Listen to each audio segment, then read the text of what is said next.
Hey guys, it's me, Crypto Coffee.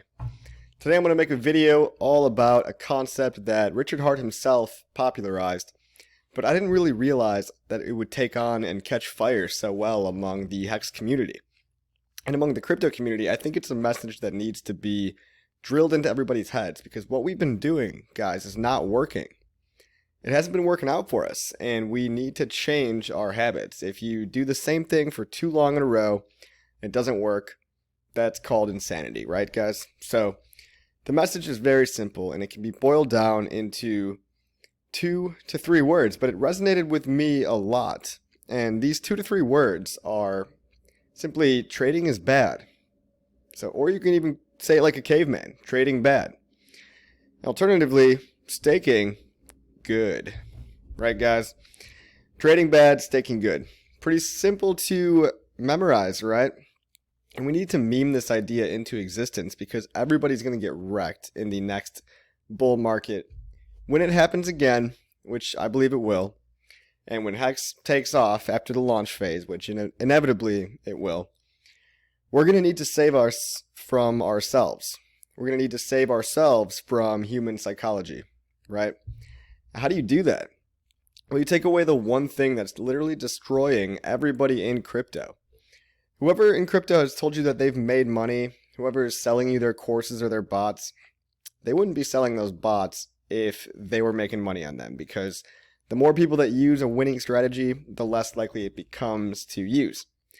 And there seems to be this myth out there that, you can become a good trader because the crypto markets democratize trading. Well, guys, the traditional stock market has already democratized trading. We've already democratized the ability to get wrecked. Because I can go on Interactive Brokers right now, open an account with, just me with an average salary day job and knowing nothing about stocks, I now have the ability to get wrecked. You used to have qualifications for these types of things, right? And people pretend that having no qualifications in the real world is a good thing, and even more so in crypto. So yeah, it truly is a free market, but you really only get more rope to hang yourself with, right? Now, there's a lot of fun ideas, and I want to talk about, I used to trade, right? I used to think I was all that in a bag of chips, made a few $1,000s off one trade, thought I was hot shit, and then lost 10 grand on another trade, and then all of a sudden I'm net negative. And I'd like to believe that to this day I am break even when it comes to trading, right? But that's not really true, guys, because I'm not break even, because if I would have just held my Bitcoin or my whatever crypto I lost money on, I've lost money on a lot, I would have ended up much, much more in the green. And that's due to the simple concept that wealth just grows so much more exponentially. And we talk about wealth in crypto in terms of X's. X's is not a normal thing. To multiply your wealth can only really be done in crypto. And trading it away is just going to take little shots at your growing wealth pool because you're going to have these losing trades, whether you like to admit it to yourself or not, and whether you're being honest with yourself or not. You're not going to realize that you're really just bleeding out, okay? Now, we can be saved from this by staking. So staking is a very wholesome, forward-looking activity, right? Whereas trading, I know nothing but people that have been fed into the meat grinder, right? So if they say, 70% of traders lose money after the first year, something like 1.6% of traders are even alive and thriving after 5 years, and we'll go into those stats later. Think about that. You've got this little tip of the pyramid here, and then you've got more and more people that layer on that come in and get wrecked, right? And they get wrecked, and that money goes into the tip of the pyramid people that are really just either institutional or they have some kind of godlike bot, and they get wrecked and they leave. And then some more people come in and they get wrecked and they get out. And then a new batch of poor souls comes in, which is going to happen in this new bull cycle. It's going to drag a lot of new people in, as it always does. They're going to come in and think their only thing to do in crypto is trade. And they are inevitably going to get wrecked and end up in a steaming pile of poop over here. So that is just how it goes, guys. Trading always has room for more people to come in, It always has room for more wannabe traders with visions of sitting on the beach in their underwear, which I wanted to do, right? I wanted to be one of those guys because I wanted to post pictures of a Lamborghini and act like I was all that and get all the hot girls on the beach and everything. And what happens in reality, guys, is not like that. The world does not work like that. You're feeding 1 or 2% of all people, probably large trading prop shops or companies with long proven strategies that are totally proprietary that you'll never get to learn. You're feeding these guys and you are going into the meat grinder of trading, right? The meat grinder will always take in new people, but the same 1 or 2% of people are going to continue to win. And if you think you can beat them, I mean, I'm making this video as a PSA, a public service announcement, to try to save you and learn from the mistakes I made. Because we all know what happens to meat after it's been grounded up, guys. It turns into a steaming hot pile of doo-doo. Alright, guys? And let's talk about trading, right? So I've been through trading. I've done it for, I tried trading on Poloniex, which is a story I hate to tell, but I love to tell at the same time. And I probably lost about 20 Bitcoins worth of Bitcoin over the course of my trading career. And now you might be like, oh my God, that's terrible. At the time, guys, that was only a few $1,000s here, a few $1,000s there. So I didn't care. I would just buy more Bitcoin and then feed myself back into the meat grinder to get chewed up and spit out in a big old pile of shit. And I didn't really realize how much I was bleeding out. But, $8,000 or $10,000 worth of losses over the course of 2016 and early 2015 would have been, hundreds of thousands probably right now. Maybe even millions. So, by not seeing the bigger picture, I was bamboozled. I was tricked by the sexiness of short-term gains. We live in a society that doesn't seem to have any, it values short-term thinking and doesn't seem to have any punishment for people that don't follow through on what they say they're going to do, right? So you can keep on wrecking yourself as much as you want. The real people that are going to end up making money are the people selling you or shilling you referral links to exchanges, obviously the exchanges themselves, and then the whole slew of people out there selling trading courses, bots, subscription services to private groups. My best friend, he trades options, and I don't think he's ever been in the green. And it consumes a lot of his time, and it's sad, and it's done consuming my life to the point where I feel like this message is super important just to get out there. Now, I've got these articles up, like this Cointelegraph thing here. I do think there's some macro type of trends that are interesting to follow, and they do kind of get you sucked in with this woo-woo kind of appeal. This appeal to, and I love a good conspiracy theory. I love a good feeling of being in the know, right? So it's easy to get tricked by these things, like the Shemitah was one of them, right? So the Shemitah is some kind of 7-year cycle in the Hebrew culture, popularized by the New York Times bestseller The Harbinger. It was written by a rabbi, blah, blah, blah.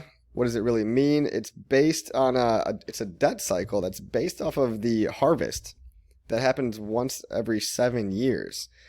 And it was, destined to happen again in something like 2015, right? So mega crash alert in 2015, that didn't happen, right? We got a stock market crash in 2008. I guess we got a little one in 2015 with the Chinese bubble popping, but it quickly recovered. And our next one would be due for 2022, right? Lucky number 7. Think about the magic of 7, blah, blah, blah. It's a number that's in all sorts of religions, and there's some weird numerology stuff right here. Drop the 7. The Bretton Woods Conference gave birth that year. All this stuff is distractions and woo, because who the hell knows? I mean, you can find an indicator based off of anything, right? You can look at the moon cycles. You can look at the lunar cycles. And people have even tried to correlate stocks with lunar phases. This lunatic trader, lunatictrader.com, says that several studies actually found a connection between full and new moons in stock market performance.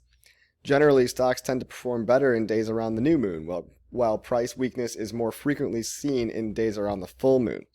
So things are weaker around the full moon, stronger around the new moon.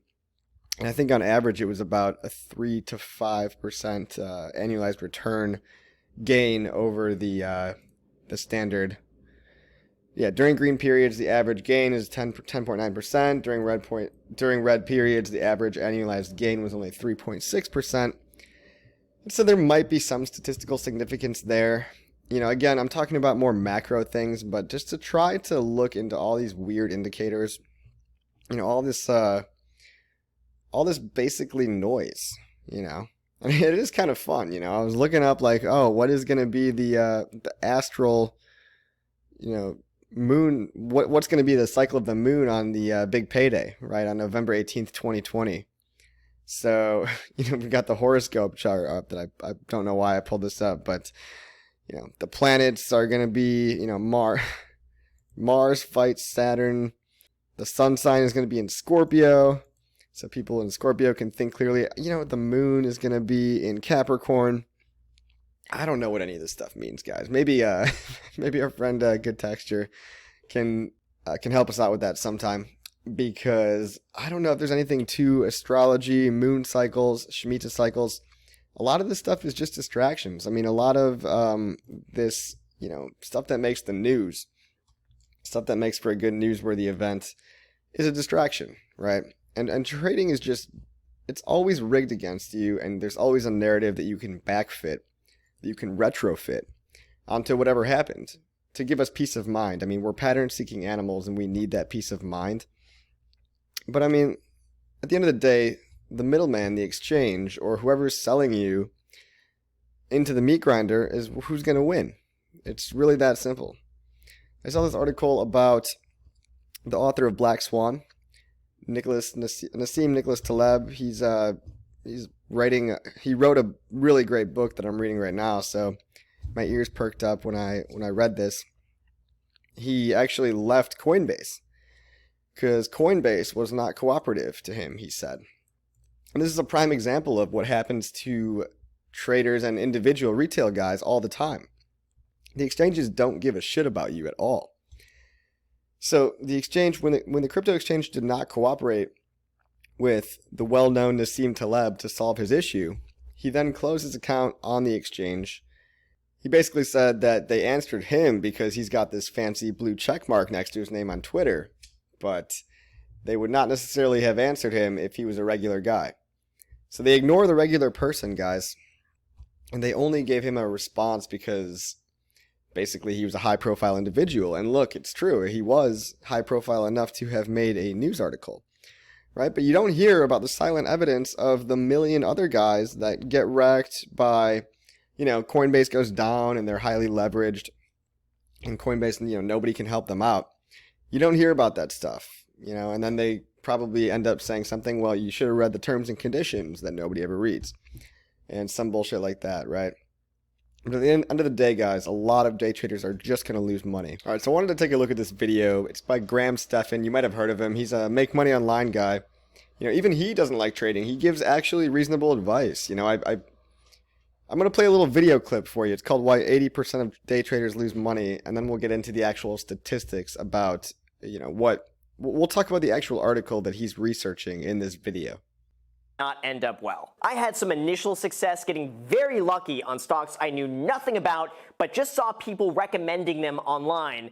And then I just had a series of bad trades, one after another, where pretty soon I lost most of my money. And that was my first wake-up call to the experience of day trading really stocks. And it looks as though the losses from day trading have increased over the last 20 years. In 1999, the North American Securities Administration Association, not to be confused, by the way, with NASA, found that 70% of traders lost money, with only 12% of them actually making a profit. And now those numbers have only gotten worse. It's through the increase of free stock trading apps and programs and the accessibility of information that more people have wanted to give this investment strategy. All right, so, you know, you might like Graham already. You might know who he is. You know, Personally, I kind of find his voice a little bit annoying, but he does give really good advice about just money management and how to not be stupid with your money. So if the big, honest, giant crypto YouTubers are recommending that you don't trade, I know it might be hard, but try to listen to them. There's an article here that I want to go over, and I'll go over the sources where they got their data from as well. It's called Scientists Discovered Why Most Day Traders Lose Money, 24 Surprising Statistics. So 95% of all day traders fail is a most commonly used trading statistic around the internet.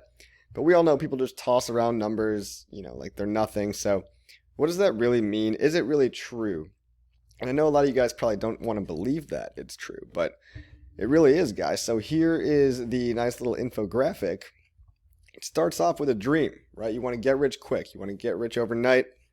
You want the hot girls, the Lamborghinis, the whole 9 yards, and you want to take a picture of it on Instagram boarding your private jet. So 40% of people trade for only 1 month. Now, I made it to this month.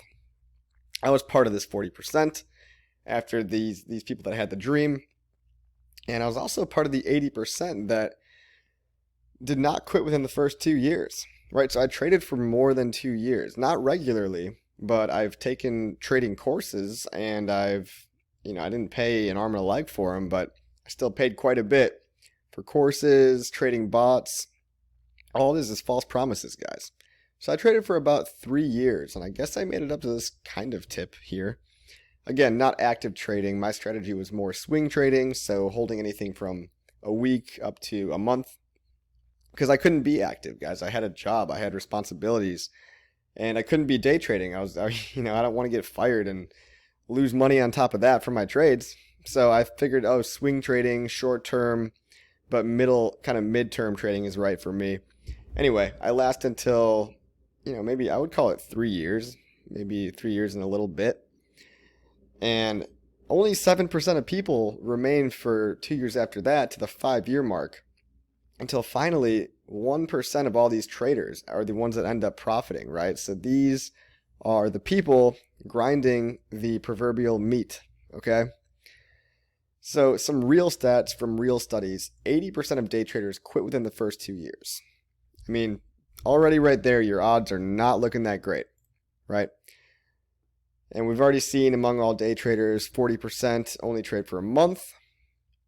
But here's some more interesting stuff. Day traders with a strong past performance go on to earn strong returns in the future, though only about 1% of day traders are actually predictably able to profit net of fees, guys. So if you trade on a regular platform, it could be something like $7 per fee on Scottrade or one of those. Yeah, I know crypto exchanges have a lot less fees, but that's just one of the many game theoretical mechanisms to suck you in. To say, I'm just trading crypto, I'm not going to get wrecked on fees. Trust me, you will.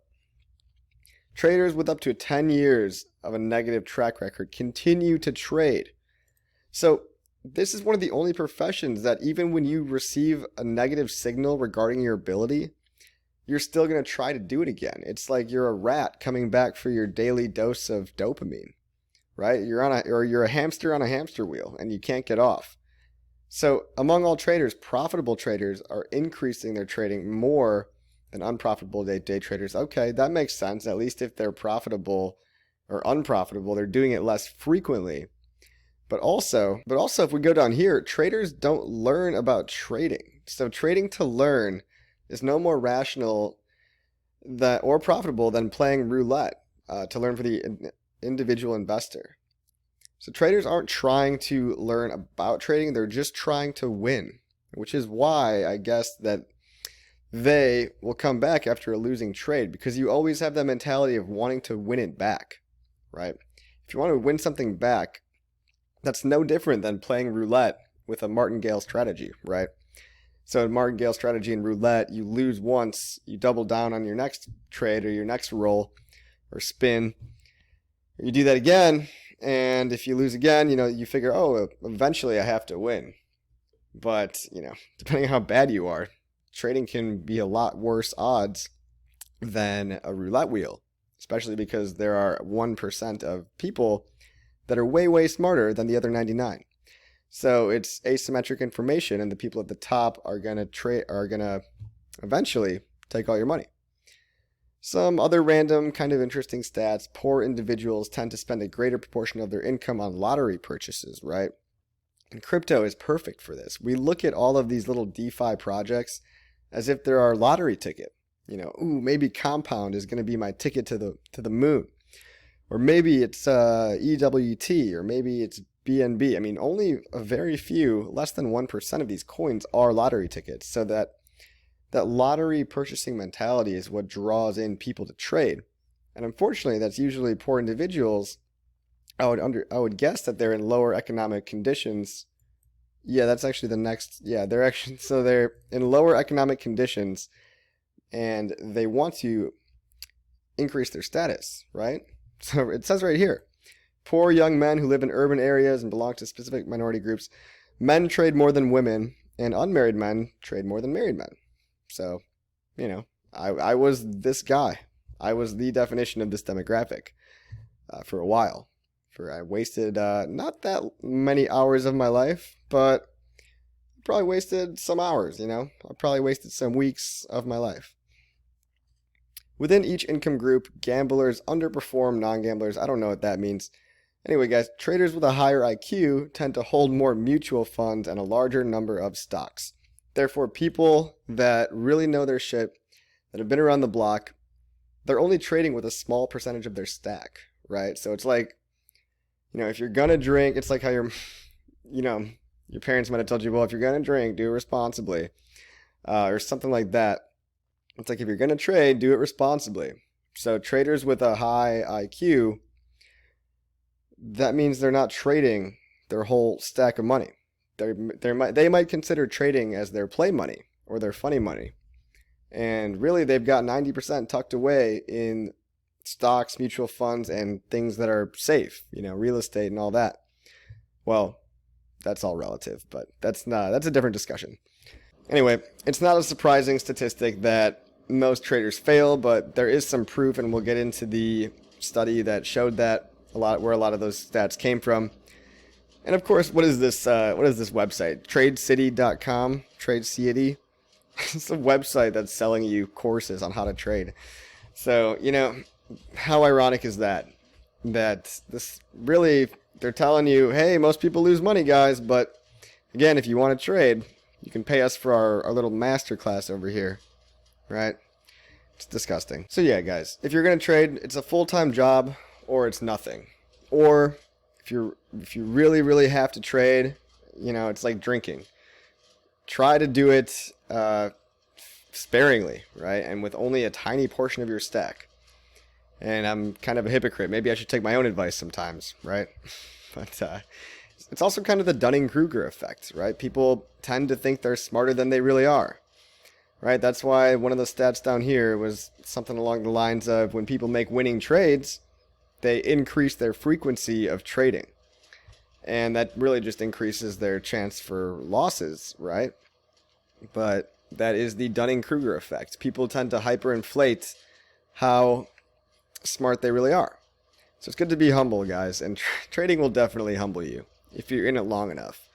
If you get out early, good for you. I hope this video does that for you. Here, number 19, individual investors trade more actively when their most recent trades were successful. I was able to get out in 3 years, and I really not only was I lucky enough to meet great thought leaders and just smart people, and I've been around the block and all that, but I really hate losing, right? So my hatred of losing and my pain of all that losing really just made me think critically about this, and I'm glad I got out, right? Another point is that you hear about, people are always going to talk to you about their one trade that they won, but they're not going to ever want to talk to you about the 10 or 20 or 50 trades that they lost, right? You always hear that story about the one winner, but there's something called silent evidence, right?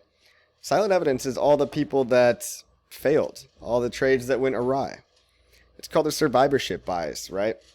A lot of people think they can be an amazing trader because they see one or two guys that made it to the top, while ignoring everybody that's been ground up in the meat grinder, right? So survivorship bias causes us to ignore the silent evidence. This is why when we look at stock market returns, we actually ignore all the companies that went under.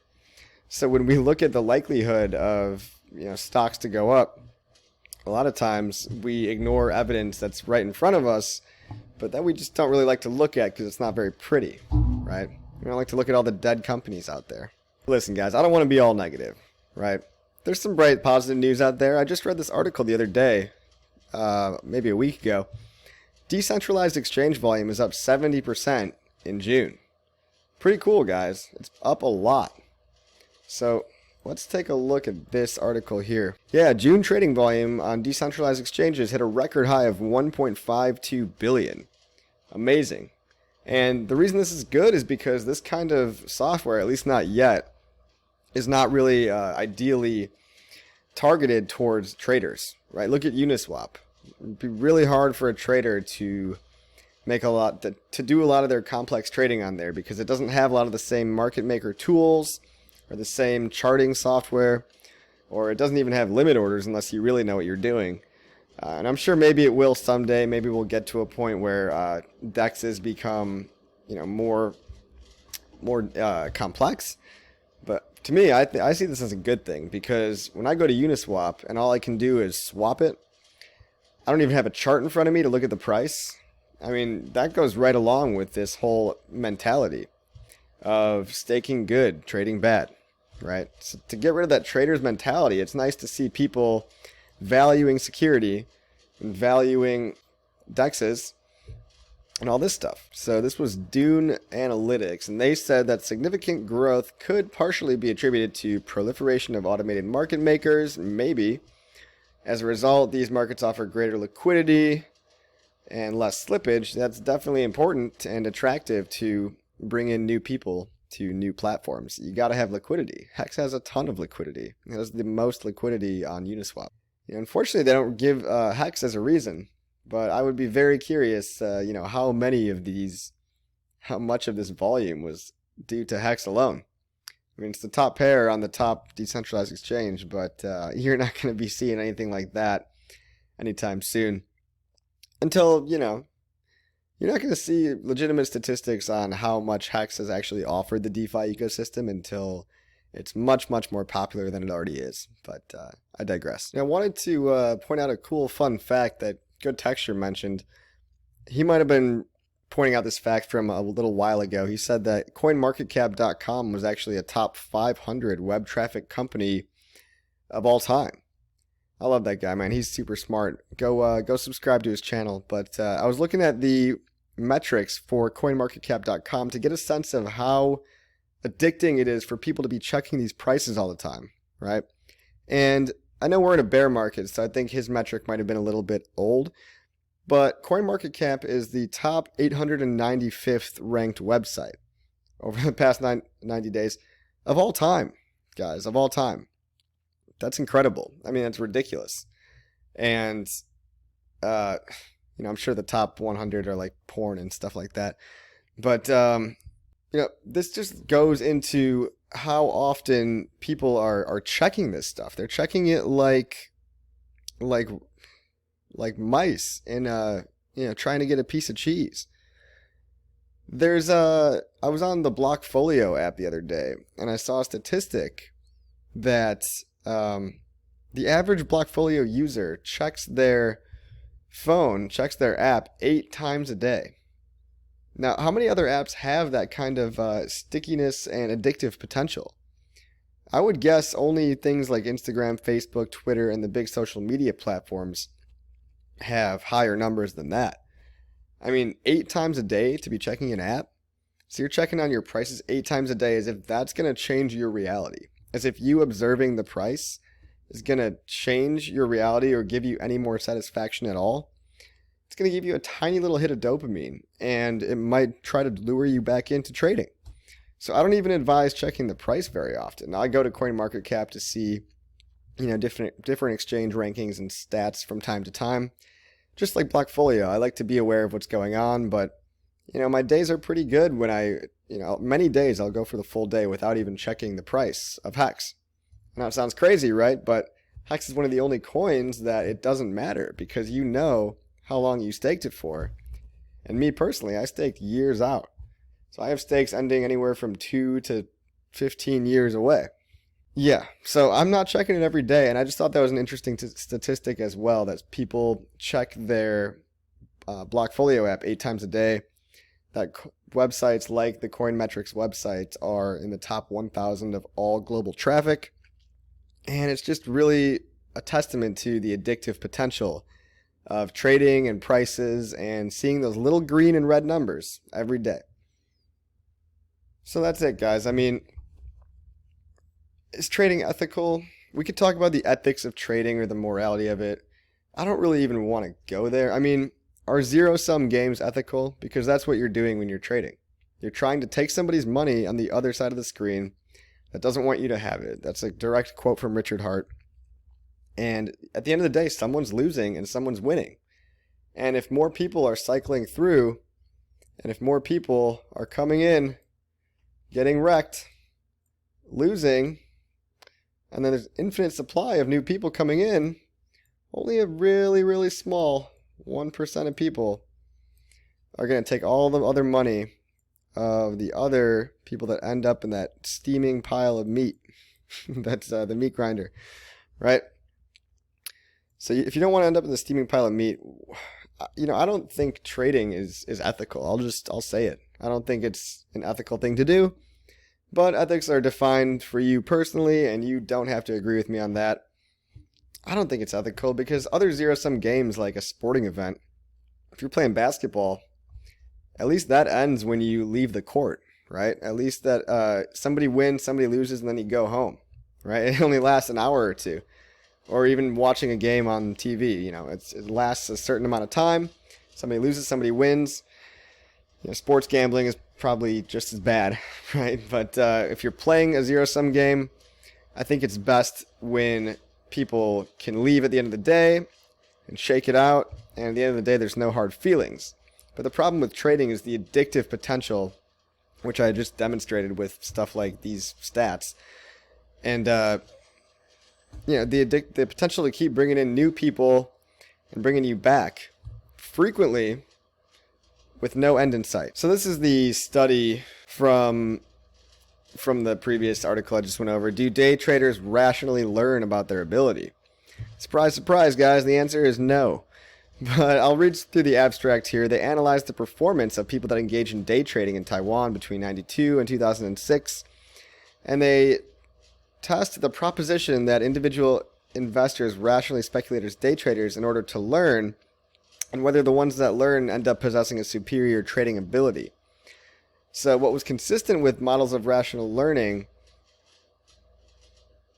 and biased learning, they realized that unprofitable day traders are more likely to quit than profitable day traders. This makes sense, right? What's inconsistent with models of learning are, well, when you learn something, you should change your behavior, right? So they also document that people whose performance is negative, the vast majority of those people that are unprofitable persist for years despite experience of excessive loss.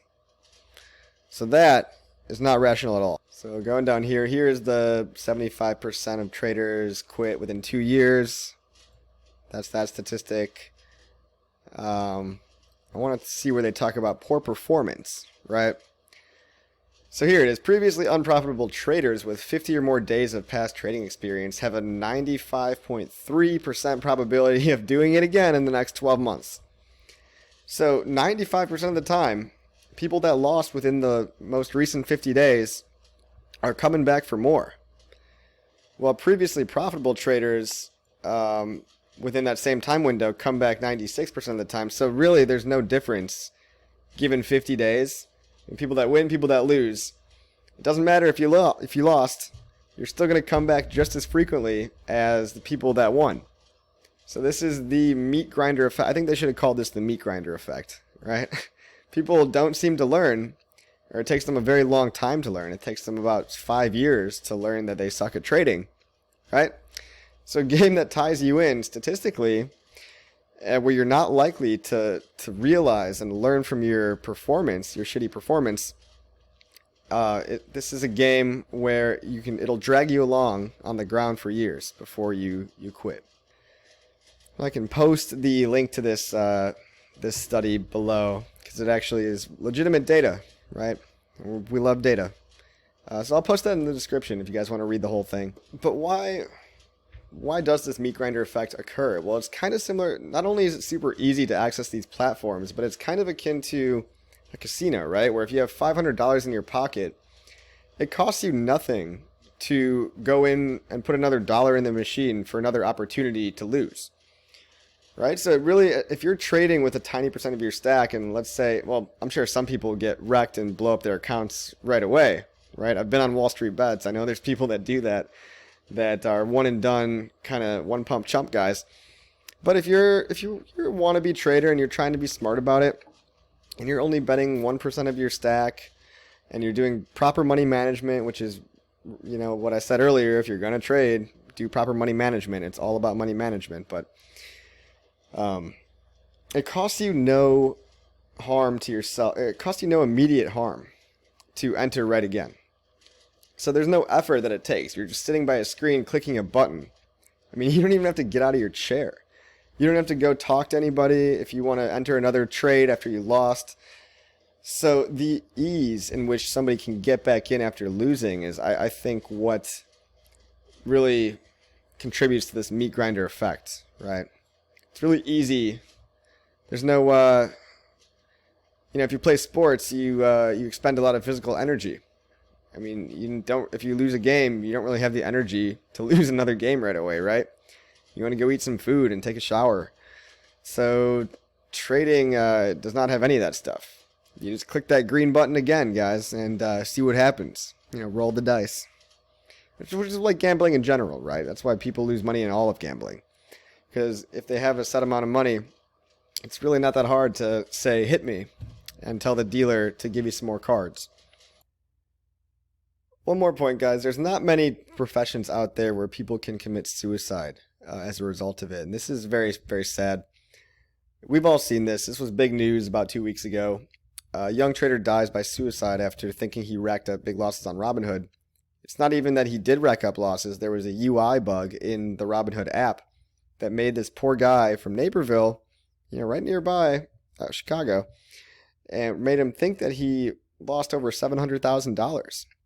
Right, and yeah, he had some mental issues beforehand, but what else do you know? What other hobby do you know that the downside of losing could be suicide, right?